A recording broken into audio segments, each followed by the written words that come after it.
Hello and welcome to Chatting with Malachy. I'm your host, Malachy Judd, and it's flashback time today because we're going to take a look at an interview that I did a few months ago with the lovely and talented Avery DeMay. At that time, we were working on commentaries for my comedy variety series, The Ron Judd Show, which aired in 2010 and 11. And Avery came in to share with us her memories of being a recurring guest on that show. We had a great time visiting, so let's take a look at that right now. Avery, thanks for coming today, and it's good to have you here. Thank you so much for having me. I had so much fun working on the show with you guys. Oh, that's great. We always enjoyed it when you came out, and you just kept us laughing the entire time, and we just had a blast every time you would come out. It was always fun for me when I could figure out where I could find another spot in the script to put this character in that we had come up with for. I was trying to remember, she doesn't have a name on the show. I mean, she's never referred to by name on the show, but we had a name that appeared in a script somewhere. I think it was something like Kaylin or... I think it was. It was like Kaylin or Kayla or something. Yeah. You know, the unofficial name of the girl that can't actually get you anything you want. Right, exactly. So, yep. Well, I thought we'd just start off by having you tell a little bit about, you know, how you first heard about the project and your just overall experience with the show. All right. Well, I knew Dylan, the actor who played Corey, previous to the show, and one day out of the blue he sends me a message saying, you know, I'm working on this show, it's really fun, and I think I have a part that you could come in. And I was originally going to be pulled in potentially for a character who was, you know, coming in for an audition of some sort, and it was going to be kind of a silly, really goofy, clumsy character, but then I got here and a kind of a change of plans, and I ended up playing, I think the first time, The waitress. The waitress was the first time. The flower shop worker was the second time, and I was a really fun character. I really enjoyed working with this group of people because I kind of came in. I knew Dylan, but everyone who was already there had such great chemistry. It was kind of nice to come in and work with that, and I ended up playing a kind of a frustrating character for Ron. Yeah. You know, first it's the waitress that works the restaurant that can't get him anything he wants. Yeah. Can't get him his tea, can't get him his lamb, nothing he wants we have. And then the second time, you know, I was working at the flower shop, and it's like the only types of flowers that we had would send the complete wrong message. One of them was black roses for mourning at death, and one was yellow roses for friendship, and you end up having to get pink roses, which is her least favorite color. Yeah. So it was fun getting to play kind of that source of frustration. And doing a great job of it, by the way. And I do what I can. It's fun because, okay, so what had originally happened was Tasha had come to me. She wrote skits for the show. Usually I wrote the backstage goings on, and she wrote not all, I wrote some too, but she wrote a lot of the skits. So she comes to me with a skit that was really funny where Ron and Corey, and I think originally it was supposed to be Amanda, as written, are at a restaurant, but it's as a skit that's performed on the show on stage. And so I read this thing and I went, no, this is something that's going to really happen outside of the studio with these characters. So that was actually the beginning to that. And then what I did was I took the last several minutes of that scene is her skit, just with her put into it instead of Amanda. And then I wrote all the stuff from the beginning of that act up to where it starts and kind of made a seamless transition there. So that was the beginning of this character. And once we did that, I thought, you know, wouldn't it be funny if this same person would show up, you know, in different places, doing different jobs, and have the same kind of thing happen everywhere. Obviously not in every show, because that would be too much, but have it be sort of a recurring, you know, every so often. And so the next thing that we did, which Tasha also wrote, by the way, was the flower shop scene, which, as you mentioned, you know, same thing, and none of the available flowers are at all appropriate for the occasion. So, and unfortunately, it turned out to be only those two appearances in the final version of the series. Which you did come in another time, and we'll talk about that. But So we never got to really play that gag out as far as we would have liked on that show. But the idea basically was nobody else would recognize you or think that, they'd seen you before. But I'm always like, wait, you look familiar. Are you sure that? Where do I know you from? Yeah. Yeah. So it was a nice idea, and what we did with it, I thought worked very well. I liked it a lot. I think one of the things that I really enjoyed is that, it's all kind of focused on being kind of against Ron. It's Ron against the world, Because as the waitress, I was able to get everyone else the things they wanted, and it's just you. Yeah, Even when you order the same thing as the people who already got served, it's like, oh, that was the last one. Sorry. Yeah, right. We can't help you. Exactly. Yeah. So yeah, that was a lot of fun, and then of course the flower shop scene, and then we had another episode. I believe it was episode 11, and the original idea for that show. It had to be rewritten later due to a number of technical difficulties that just were nobody's fault, really. It was just a lot of things that worked against putting that show out as written. But it had originally been written to take place without me, actually. That changed, but one of the odd things about the original version of number 11 was it's the Ron Judd Show, and Ron Judd's nowhere to be seen for the entire thing until the tag at the very end, and then I'm there.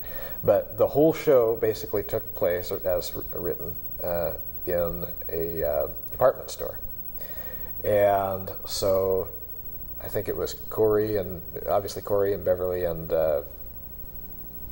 Adrian, and I believe Ciara, Corey's little sister, was there as well, if I remember correctly.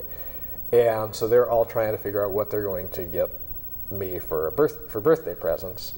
And in some ways, as much as I did love the scene and everybody did a great job in their performances, I was unhappy with the fact that it didn't quite fit into our plan of what was going on, because since I was not in the scene, it had to be through someone else. It was still a gift for me, so it worked that way, but it was actually Beverly who was trying to get the right thing, and so in that sense it was odd, and maybe should have been written differently in the first place. I don't know, but it was a fun scene, and that was, I guess, where you met most of those other. Yeah. I think that's that, I believe, and maybe the flower shop. I can't remember which one where I met Adriana, because I knew Dylan before, and I had already met Tasha. But I think that's when I met Adriana, and she's really, really cool. I was happy that I got a chance to meet her, and along with the other two actors that were in that episode, the actress who played Dylan's sister, and the actor who was the aspiring comedian. Oh yes. That's right, and I remember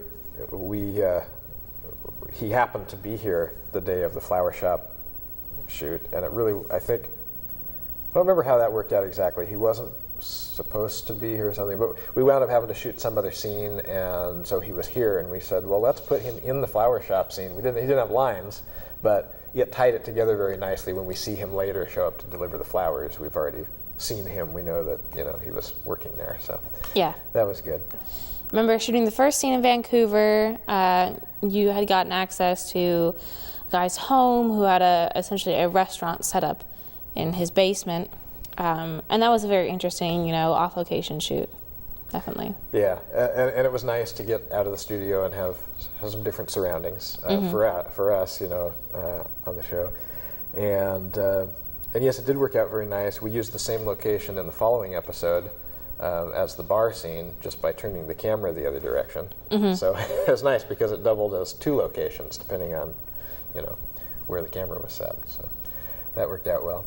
So that was the first place, and I remember, I think, was it Dylan and Tasha? It must have been Dylan and Tasha came when they came that night, and something happened where they'd gotten there early or something, and they were sitting in their car. they never mentioned it in their commentaries. I wish I'd have thought to ask them about it because it would have been a funny story. But something where one of the neighbors came out and said, hey, what are you guys doing here? Or something. I thought they were dealing drugs or some kind of thing. Yeah, there's some sort of strange incident that occurred because I know I was also pretty early too, and the neighbors, because we were shooting, this location was in the guy's house in like a residence community area, and the people that were, houses we were parked in front of kind of got concerned that we were dealing drugs or like police on some sort of weird sting operation, and that was an interesting adventure. Yeah. It's like no, we're actors.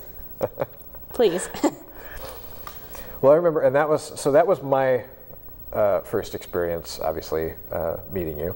And I remember not only did the scene come off very nicely, but that it was just, you were a lot of fun to have there. And I forget, you were getting, your mom was texting you or something, and you were kind of reading off these texts. And I have to say that I think I get about 90% of my sassiness from my mother. Yeah.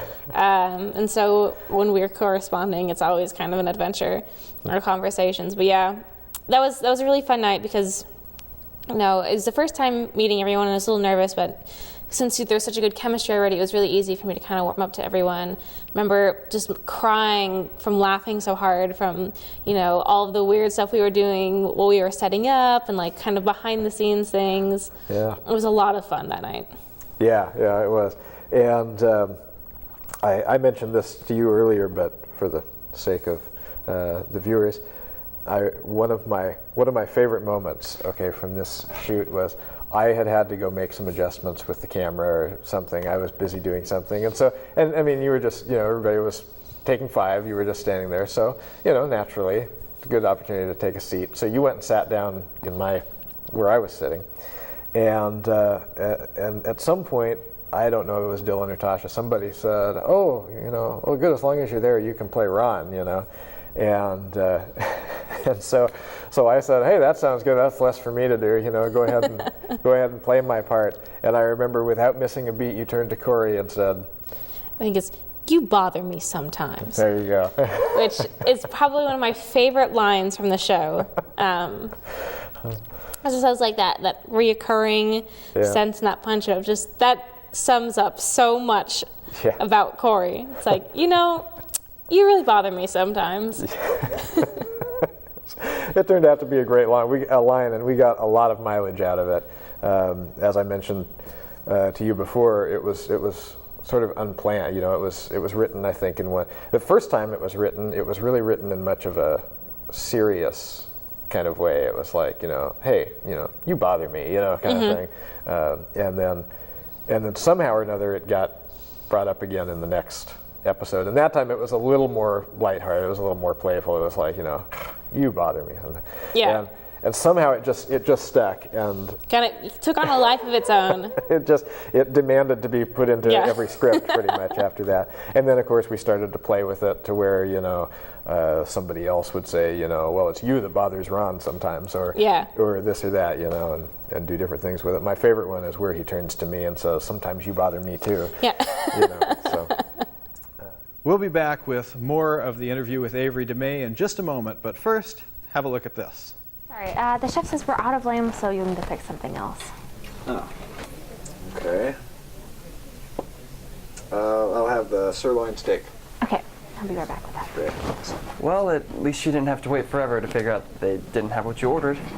Yeah, that's true. But man, I was really looking forward to trying the lamb. It sounded really good.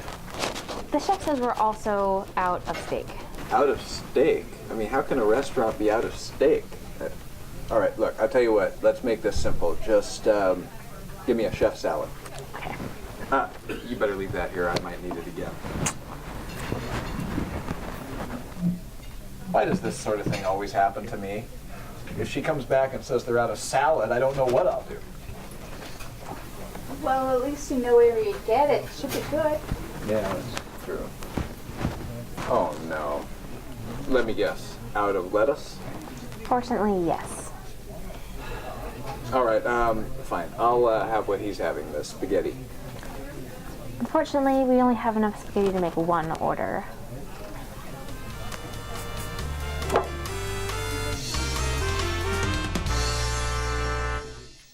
And now back to my interview with Avery DeMay. Some more kind of fun behind-the-scenes antics that nobody, of course, gets to see at home were when we did the flower shop scene. Now, I remember we kind of went back and forth when we were planning this. We thought about actually going to a flower shop somewhere and shooting on location again.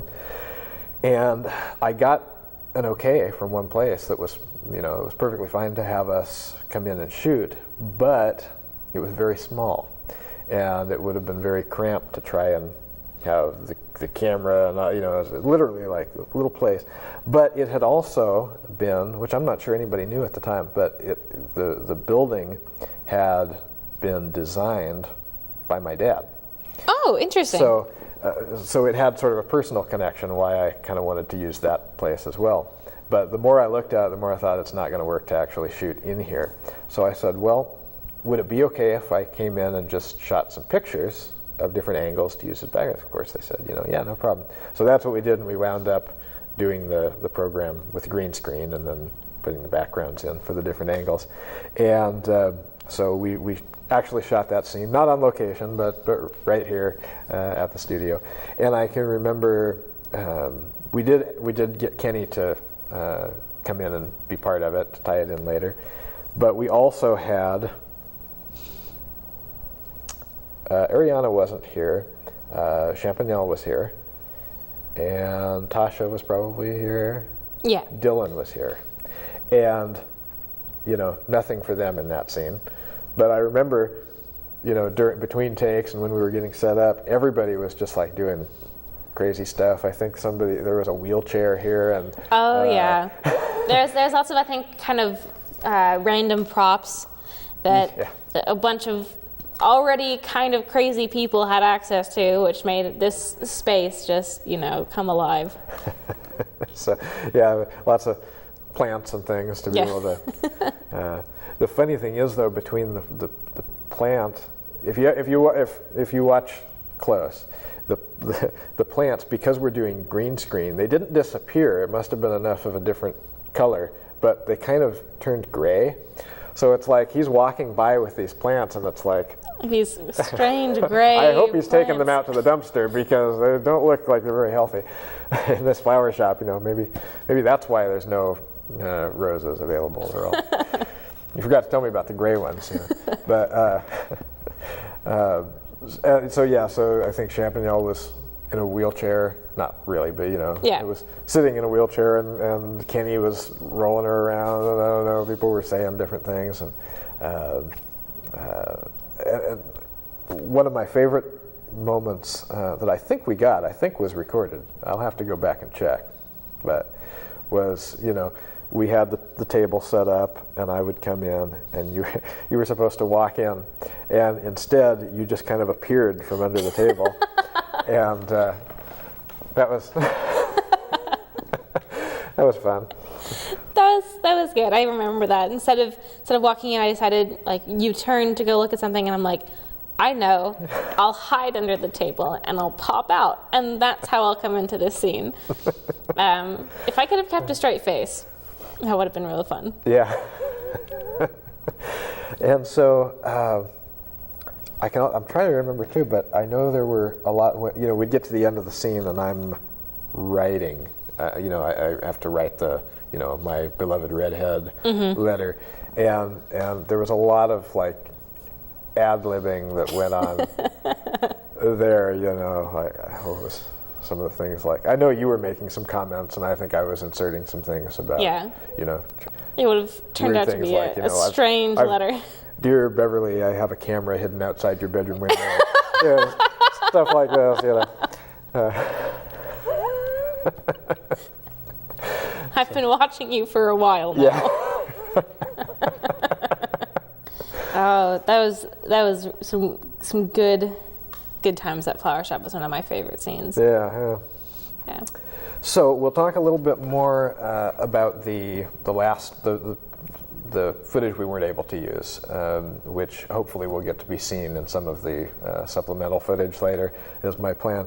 But again, you had come in this time as a store clerk, And Beverly was trying to buy a gift for me. See, it would have worked if it was for herself or if it was for anybody else. But Yeah, but of course it's for you, so it's not going to happen. yeah. So, and of course, there you are. So, and so she says, well, I need a wallet, but he's very, very particular, and it's got to have so many pockets, and so, some kind of ridiculous, And it's like, well, okay, we have these ones, and she's like, no, that won't work. Well, let me see what we have in the back. Same, we're playing the same thing again. So, and that one we also did with the green screen. Dylan had managed to get a bunch of shots from his work at the time, so that we had these images to use for the back. The trouble was we didn't have the right angles that we needed. So we we didn't have ones that would work for other shots. Yeah. We just had like kind of one wide shot, and it was a long scene. So the trick was getting everybody to be on and do their thing for the whole, like whatever it was, like 12 minutes or something. It was long. And so first of all, that didn't happen. And second of all, you just don't keep one stagnant shot for 12 minutes. So we wound up having to not use it, unfortunately. But it was a good scene, and it was fun to have you back. Always fun to be here. And but I remember we actually had two shots that worked. One of them was, I think, like the front of the store when they're first walking in, and then we cut to another shot. And Dylan had found this clothes rack somewhere and had brought it in, and that's the other reason why I hated to lose that material, because the wide shot looked really good because we had the image in the background and then this actual clothes rack set in front that was lined up on camera perfectly with these other ones that you guys could like interact with and like pull items off of and stuff. And it gave it that, it just added that believability to the picture. So it's too bad we weren't able to use that. Yeah. That was a hard one, but things happen. Yeah, you can't keep all of them, Yeah. So so I'm trying to think any thoughts. I'm not remembering any particular kind of funny stuff that happened on that shoot, but I don't remember that shoot particularly. The thing that I remember the most was not as funny as it was just I think both, if I remember right, I think both Ariana and Tasha were like super tired. So different things have been going on. They both came in and they were just, lacking energy. And I can't remember. I think something might have been going on with Dylan at the time, and it was so. I think that shoot was probably not as bubbly as as past shoots. Yeah, I don't think it quite held the certain level of ridiculousness that some of the other ones had. But and it didn't help that we were having all the trouble and trying to do the scene over and over and over. So it was just a tricky one. But, it was still a good experience, I think, overall. Yeah. So as long as I think we've pretty much talked about everything that I can think of that's show related, as long as you're here and we're visiting, why don't you go ahead and fill us in a little more on what you've been up to and what's current? Okay, so I think that the last scene that I shot since then, I've been pretty busy. I decided to kind of step back from all the acting, and because I was doing acting and piano and singing and horseback riding and all sorts of these really fun things, and I decided to try going down a different avenue. So last year I kind of committed myself to more like technology and science and mathematics. Joined a robotics team, a first FRC robotics team, and we went to the World Championships, which was really exciting. Placed 15th in our division. And since then, this last few months, it's my first year at college this year. So I did a semester at Oregon State University, and I'm double majoring in electrical and computer engineering and computer science.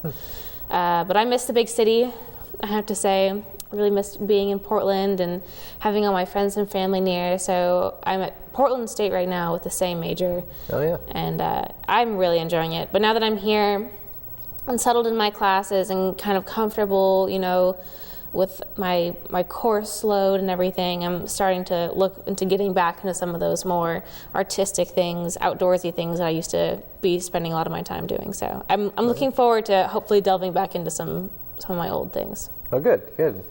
Well, I will have things for you, so. I'll be here. No worries there. Yeah, I think that'll be really fun. I'm excited to see what new characters and new, quirks you come up with for this new show. I think it's going to be an exciting adventure. Yeah. Well, Avery, thanks again so much for coming out today. It's been really great to see you again, first off. Thank you so much for having me. And so we look forward to the next project. Yep. Right. Can't wait. Right. Thank you. Well, as you can see, I had a great time catching up with Avery and sharing our memories together. I hope you also enjoyed a chance getting to see that. And I'm Malachy Judd. I want to thank you for tuning in to Chatting with Malachy, and I'll see you next month, same time. Bye for now.